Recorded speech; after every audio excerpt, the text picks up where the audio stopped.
सोचिए, एक ऐसा देश जो सिर्फ सैंक्शन से नहीं लड़ रहा, सिर्फ प्रोटेस्ट से नहीं लड़ रहा, बल्कि सिग्नल्स, सैटेलाइट डेटा और कनेक्टिविटी से भी लड़ रहा है। आज की दुनिया में वॉर्स सिर्फ बॉर्डर्स पर नहीं होते, वॉर्स होते हैं इंटरनेट केबल्स पर, सैटेलाइट के सिग्नल्स पर और इस बात पर कि कौन कनेक्ट रहेगा, कौन नहीं। ईरान आज गन से कम इंफॉर्मेशन कंट्रोल से ज़्यादा फाइट कर रहा है और ये सिर्फ ईरान की कहानी नहीं, ये हो सकता है फ्यूचर जियोपॉलिटिक्स का ब्लूप्रिंट हो, हु नोस। सो इसी के साथ हम आज का वीडियो स्टार्ट करते हैं और समझेंगे सैंक्शंस ईरान को क्यों नहीं तोड़ पाए, इंटरनेट ईरान के लिए रिजिम थ्रेट क्यों क्यों बना, सिग्नल्स जैमिंग एक्चुअली में होती क्या है, स्टार लिंक ने बैलेंस कैसे चेंज किया और दुनिया किस डायरेक्शन में जा रही है।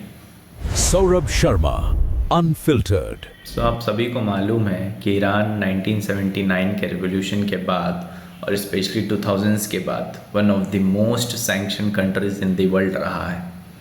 सैंक्शन का मतलब रेस्ट्रिक्शंस जो अदर कंट्रीज लगाती है किसी देश पर। सो सैंक्शन का बेसिक थ्योरी सिंपल होता है, रिस्ट्रिक्शन की वजह से इकोनॉमिक कोलैप्स होगी, लोग रिजिम के अगेंस्ट खड़े होंगे एंड पॉलिटिकल चेंजेस आएगा। पेपर पे लॉजिक स्ट्रॉन्ग लगता है, पर रियलिटी में ईरान के केस में ये थ्योरी रिपीटेडली फेल हुई है।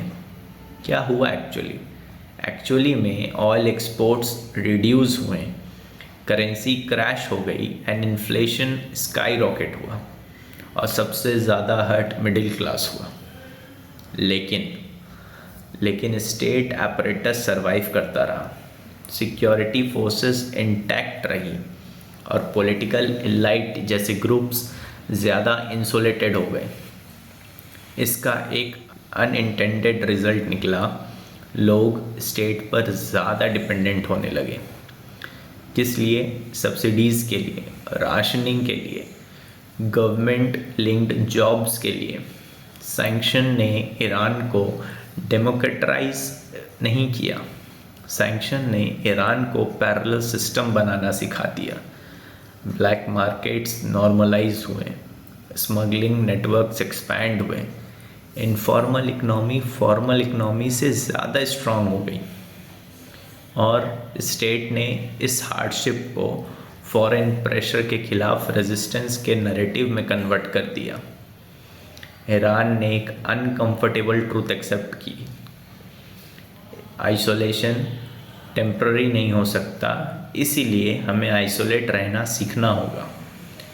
यहीं से रेजिस्टेंस का मीनिंग चेंज हो गया।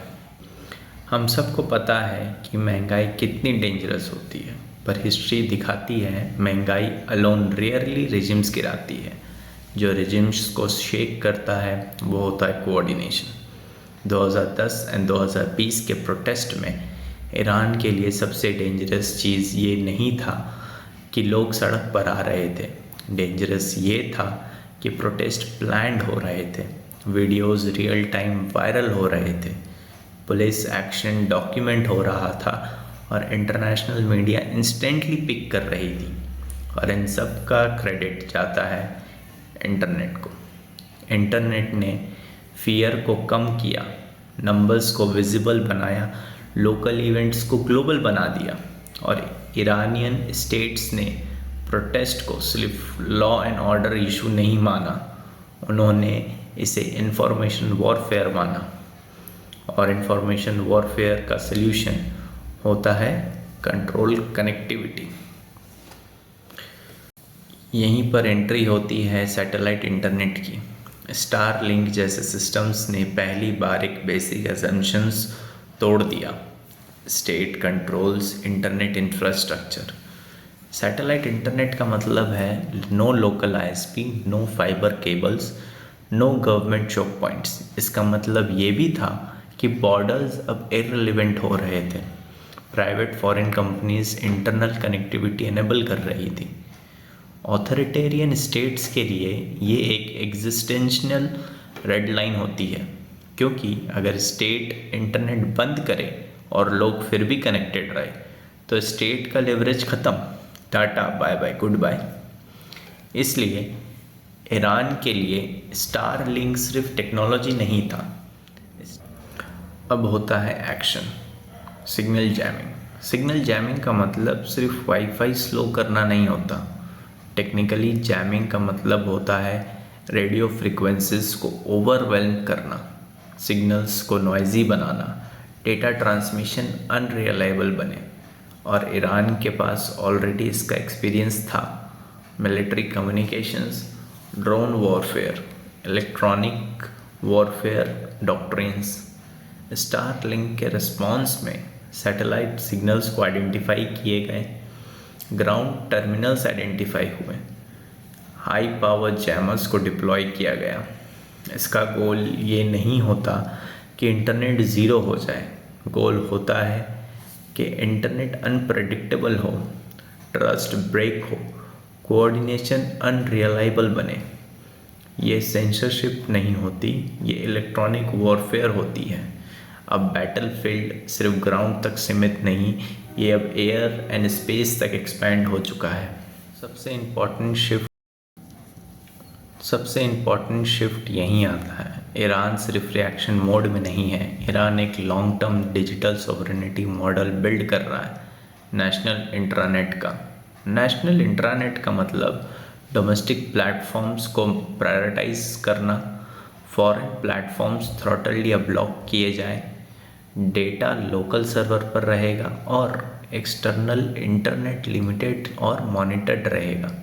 इसका ऑब्जेक्टिव ये नहीं है कि लोग इंटरनेट यूज़ ना करें, ऑब्जेक्टिव ये है कि लोग इंटरनेट यूज़ करें लेकिन स्टेट डिज़ाइंड इकोसिस्टम के अंदर। ये कोई शॉर्ट टर्म क्रैकडाउन नहीं, ये 10-20 साल का प्लानिंग हॉरिजन है।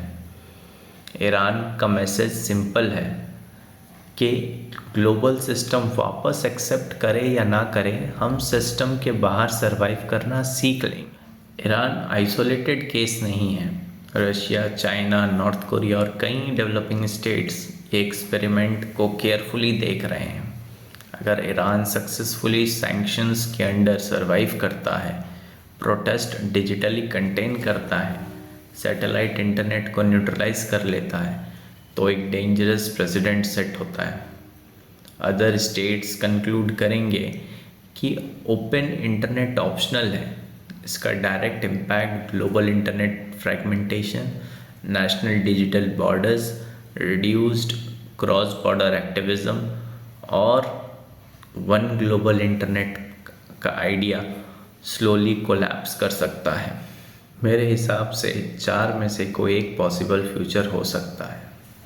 पहला, डिजिटल आइसोलेशन नॉर्मल हो जाती है, लोग अडॉप्ट कर लेते हैं, लोकल ऐप्स डोमिनेट करते हैं और वर्ल्ड मूव ऑन कर जाता है। Second, satellite versus state arms race. Private companies anti jamming tech बनाती रहे और स्टेट्स और ज़्यादा पावरफुल इलेक्ट्रॉनिक वॉरफेयर सिस्टम्स, और इसी के साथ एमर्ज होगा एक नया digital cold war. Third outcome, internet breaks into pieces. Global web से होगा मल्टीपल नेशनल इंटरनेट्स, जिसे हमने समझा है अभी नेशनल इंट्रानेट, और इसी के साथ साइबर स्पेस बन जाएगा geopolitical territory. Fourth outcome, pressure returns but in different forms. Coordination slow होती है पर डिससेटिस्फैक्शन एक्यूमुलेट होते रहती है। इससे फ्यूचर अनरेस्ट लेस विजिबल है, more unpredictable and potentially more explosive हो जाता है। ईरान एक अनकंफर्टेबल ट्रुथ दिखा रहा है। 21st सेंचुरी में पावर का मतलब सिर्फ टैंक्स, मिसाइल या जीडीपी नहीं, पावर का मतलब है 3 Ks।